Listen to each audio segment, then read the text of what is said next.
भगवत गीता से पूछोगे परमेश्वर कौन है तो जवाब मिलेगा कि श्री कृष्ण ही परमेश्वर है। और वहाँ आपको संत सूरदास जी, मीराबाई जैसे महान संत मिलेंगे जिन्होंने कृष्ण भक्ति में उस परम तत्व को प्राप्त कर लिया। आप शिव पुराण से पूछोगे कि परमेश्वर कौन है तो जवाब मिलेगा कि शिव ही परम तत्व है। और वहाँ आपको ऋषि मार्कंडेय जैसे महान ऋषि योगी ज्ञानी मिलेंगे जो कि परम शिव भक्त हैं। कुरान कहती है कि खुदा सबसे बड़ा है। और वहाँ आपको फरीद जी जैसे महान सूफी संत मिलेंगे जिन्होंने अल्लाह अल्लाह की धुन से उस परम तत्व को प्राप्त कर लिया। और गुरबानी भी आपको एक ओंकार का उपदेश देती है। तो सवाल है कि इनमें से सही कौन है और गलत कौन है।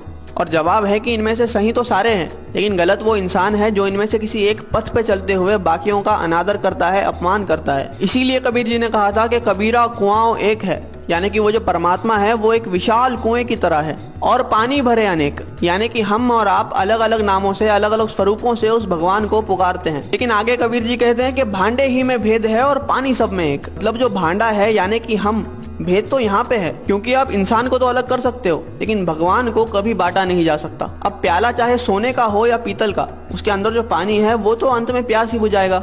लेकिन अगर हम इस बात पे लड़ने लग जाए कि किसका प्याला ज्यादा बेहतर है तो ना हम पानी पी पाएंगे और ना ही अपनी प्यास बुझा पाएंगे। जैसे दुनिया में हर जगह पे अलग अलग भोजन खाया जाता है, लेकिन हम कभी भी किसी और से जाकर इस बात पे तो नहीं लड़ते कि आप हमारी तरह भोजन क्यों नहीं करते, क्योंकि हमें पता है कि चाहे भोजन अलग अलग है लेकिन उसकी भूख और हमारी भूख एक जैसी है।